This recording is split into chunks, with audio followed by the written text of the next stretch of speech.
কাবর 24-এর ভেক্টরের একটা কোশ্চেন। ঘয়ে কী বলছে, এ বরাবর বি এর অভিক্ষেপ নির্ণয় করো।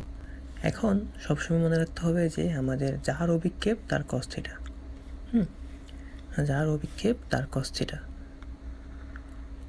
আচ্ছা, এখন আমাদের বি এর অভিক্ষেপ নির্ণয় করতে বলছে, তাহলে বি কস থিটা। এখন বি কস থিটা আমরা কীভাবে পাবো? আমরা জানি যে ডট গুণফল করলে কস থিটা আসে আর ক্রস গুণফল করলে সাইন থিটা আসে।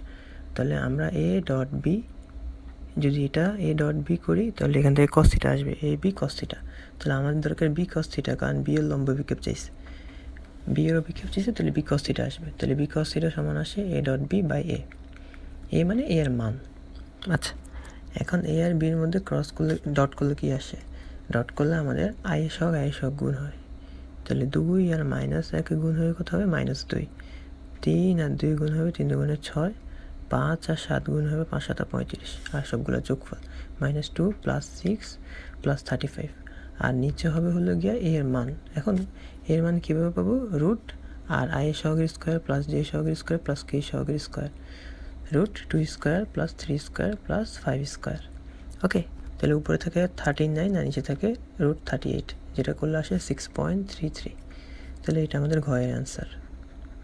ঘয়ে ওনারা কী বলছে যে ভেক্টর তিনটে একই সমতলে থাকবে কিনা। একই সমতলে মানে একটা প্লেনে, যেমন একটা টেবিলের উপরে বা একটা পৃষ্ঠের উপরে থাকা।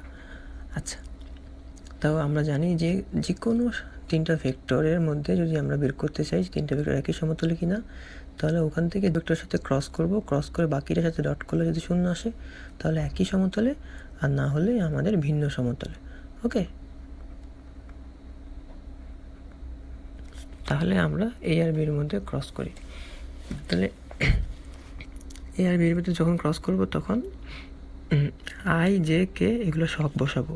তাহলে এখানে আছে 2 3 5, তাহলে 2 3 5 আই সহগ 2 3 5, আর বি এর ভিতরে আছে 1 -1 2 7 -1 2 7।